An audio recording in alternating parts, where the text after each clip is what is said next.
Scientists believe that about 100,000 million years ago, the Earth, Sun, and all the planets of the solar system were nothing but a cloud of coal dust particles swirling through empty space.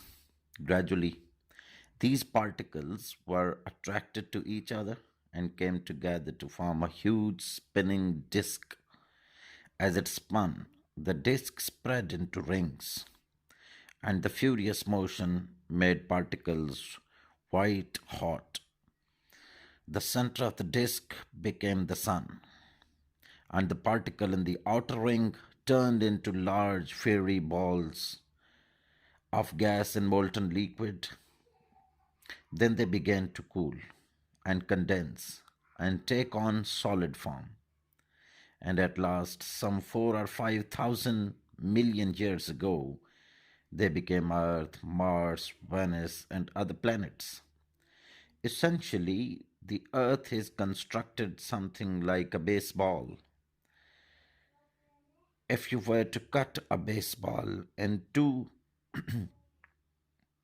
you would say that it has a core of solid rubber. Wrapped around this inner core are a great many layers of having string. This string binding is solid, yet it is not as solid as the rubber core, for it will go and sometimes alter its shape under pressure. The outer covering is a thin layer of horsehide which holds in all the rest of the ball.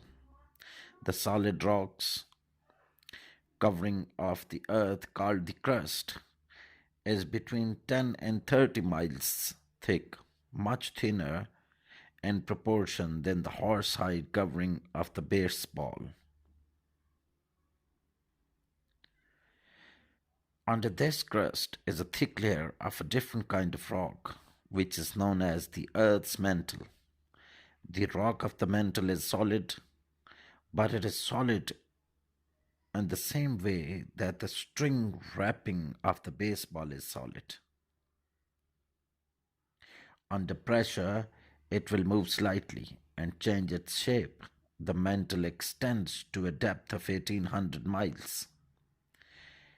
Enclosed by the mantle is Earth's core. Unlike the center of the baseball, the center of the Earth is made up of two parts, an outer core and an inner core. Both are composed of mantle, mostly iron with some nickel, but the outer core is liquid and inner core is solid. At the very center of the earth, the temperature is about 8,000 degrees, not much less than the temperature on the surface of the sun.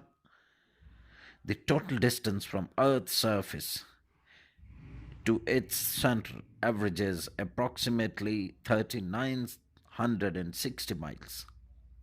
No scientific instrument has ever penetrated more than 2 or 3 miles into the earth. How then are we able to tell what the inside of the earth is like? The answer is by action of earthquakes. Thousands of earthquakes occur every year in many parts of the world.